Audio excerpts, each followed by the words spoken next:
A while back, I did a video specifically about trolley memes, and 10 was a nice number to start with, so I did 10 trolley memes.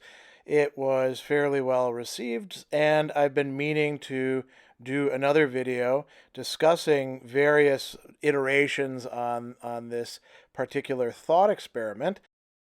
The pandemic crisis that we're now living in, caused by COVID-19 or the coronavirus, has indeed provoked a lot of people, unsurprisingly, to create new trolley memes that have to do with that. So I thought I would do a roundup of those with a little bit of commentary. So here we go. Before we get started, of course, this picture that you're seeing right here is the traditional trolley meme thought experiment in which you see a trolley going down the track. It will kill 5 people unless you flip the switch, which will result in it killing one. And there's various ways of understanding this. The memes that follow represent ways of taking this particular thought experiment and making it do something else. So here they are.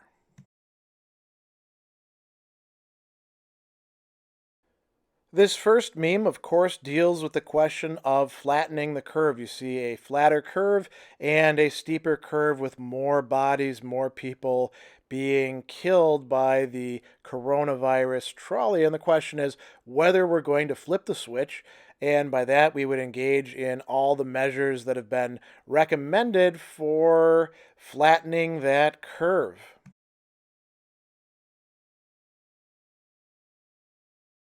With the second meme, we see another choice, but now it's a landlord.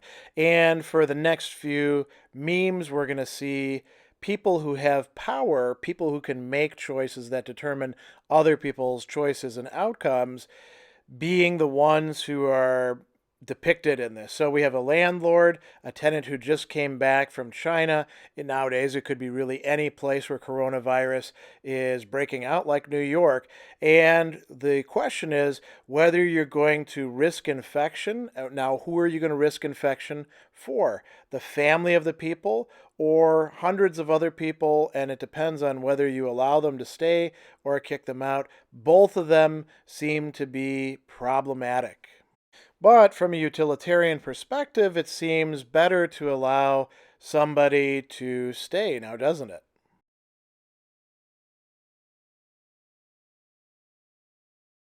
Now, if you thought the previous one was dark, take a look at this one. You are the leader of a country which is highly dependent on tourism dollars, and it reads, "In the trolley is a year's worth of tourists from COVID-19 stricken countries heading for your lovely capital. The bottom track has the 5% oldest population of your country with weak immune system. The lever redirects tourist trolleys, this one and every single one after it, back to their country of origin. The top track, however, has a bag with a percentage of your GDP equal to a year of your country's tourism revenue. Will you pull the lever?" So now it's between old immune compromised people's lives and tourism dollars. And now, this is one where you could say, well, that's an easy decision to make. Of course, we should protect the old people. But a government is posed with some serious issues, particularly the more dependent they are upon those tourism dollars as a significant part of their GDP and therefore part of their tax structure.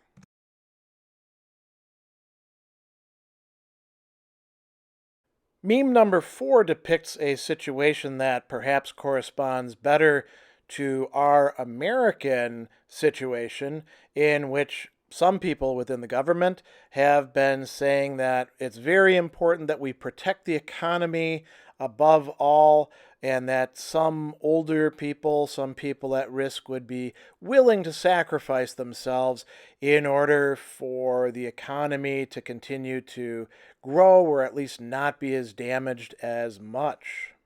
I particularly like this formulation of the problem because it kind of shows that if you do sacrifice people for the economy, what's the net result going to be? You're going to ruin the economy anyway as a result.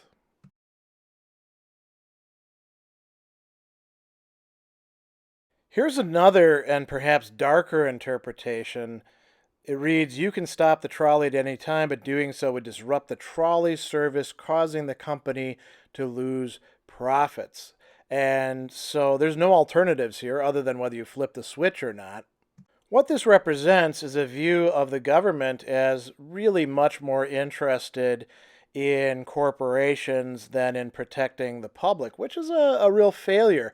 And, it's a debatable issue. I think that, the federal government of America at this time and some of the state governments could, in fact, be rightly charged with having that motivation and that prioritization of large corporations over the welfare of human beings.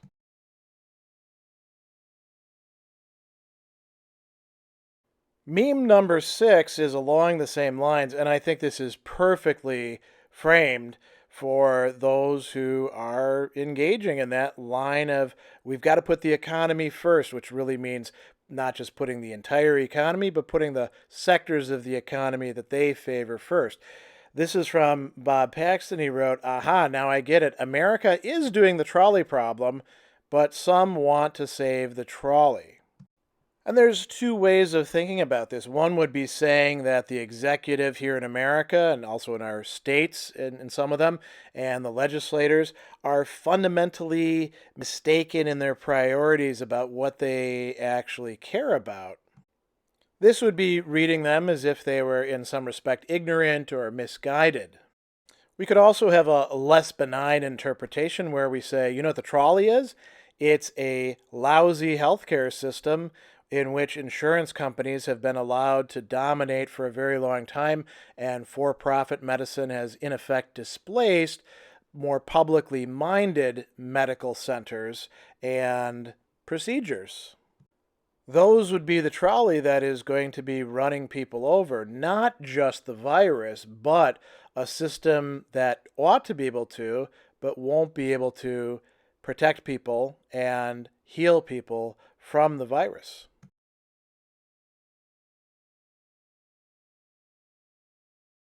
Here's another meme I came across that is smaller scale and a bit more oriented at just being funny rather than making a deep, dark social policy point. The lever has spittle from a COVID-19 patient. Do you wash your hands before touching your face?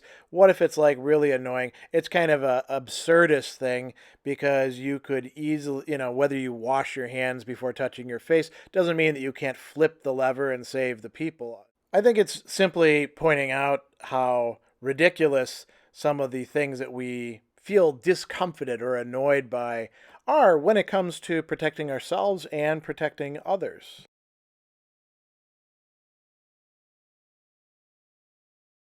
Here's another one coming directly from the Facebook page for Trolley Problem memes saying, "We all need to do our part to flatten the curve, so please, when tying victims to the tracks, remember to space them at least 6 feet apart so that our imaginary people in the trolley problem aren't going to get COVID-19 and die of that rather than dying of the trolley running them over."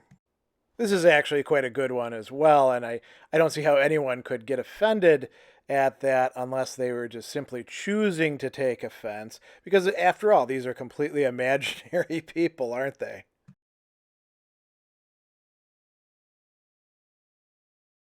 Now, this meme and the one that follows are not simply about the coronavirus or COVID-19 pandemic, but things that apply to trolley problems in general and how they would fit in with life. And I think this is a great one.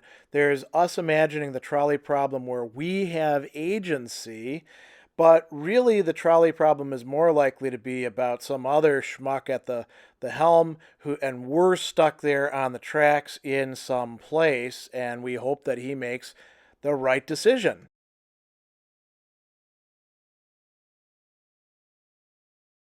And here's the final meme in this series. Another one having to do with the conditions of trolley problems when we see them in application. And in this case, we actually do have some agency, but it's not a nice, clearly delineated problem as the thought experiment makes it out to be. Agency in real life, ethical decision making is always messy, and it can often be screwed up by what other people are doing or have decided to do in the past and maybe didn't tell us about. All sorts of other conditions can apply.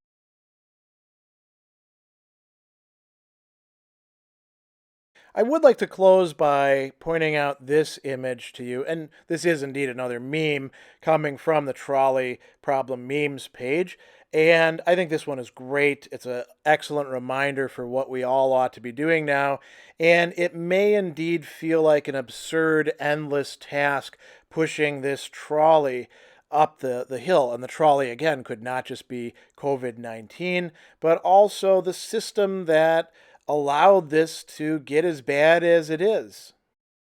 The reference, of course, is to the Greek hero, or if you like, tragic villain Sisyphus, who is condemned to push this boulder up the hill for all eternity, who Camus takes as a symbol and as a possibility for all of us in his book, The Myth of Sisyphus. And the message is, it may seem too much for us. It may seem that we don't make any progress, but we have to keep on plugging away. And this is a great place to talk about something else that Camus thought was really important. And it's this, that even in a world that might in fact be absurd, we can still have dignity, and not just dignity, but decency. And we can exhibit a kind of solidarity with other people. And we do that today by observing the protocols that have been recommended to us in this crisis.